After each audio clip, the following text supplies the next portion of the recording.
এক এলাকায় ছিল এক অদ্ভুত কূপ।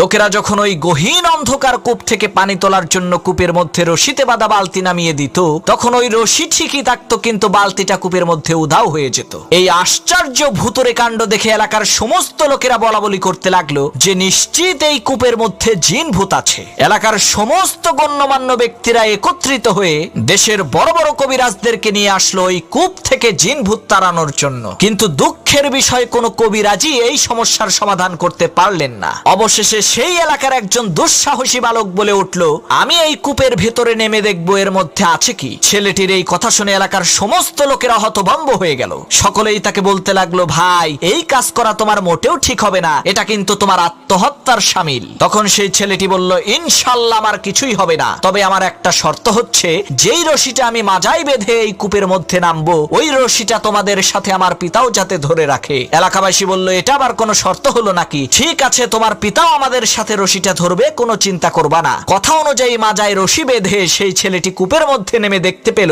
কূপের মধ্যে একটি বান্দর বসে আছে। তখন সেই ছেলেটি বুঝতে পারলো, আরে এই বান্দরটাই তো কূপ থেকে পানি উঠানোর সময় রশি থেকে বালতিগুলোকে খুলে রাখতো। তখন সেই ছেলেটি বান্দরটিকে কাঁধে নিয়ে ওই অন্ধকার কূপের নিচ থেকে চিৎকার দিয়ে বলে উঠলো, আমাকে উপরে তোলো। তখন লোকজন রশি টেনে কূপের মধ্য থেকে তাকে আস্তে আস্তে উপরে উঠাতে লাগলো। এমন সময় ওই গহীন কূপের অন্ধকার ভেদ করে উঠে আসা ছেলেটির কাঁধে থাকা বান্দরের চেহারা দেখে লোকজন চিৎকার চেঁচামেচি করে বলতে লাগলো, আরে কূপের মধ্য থেকে ভূত উঠে আসছে রে, সবাই পালা।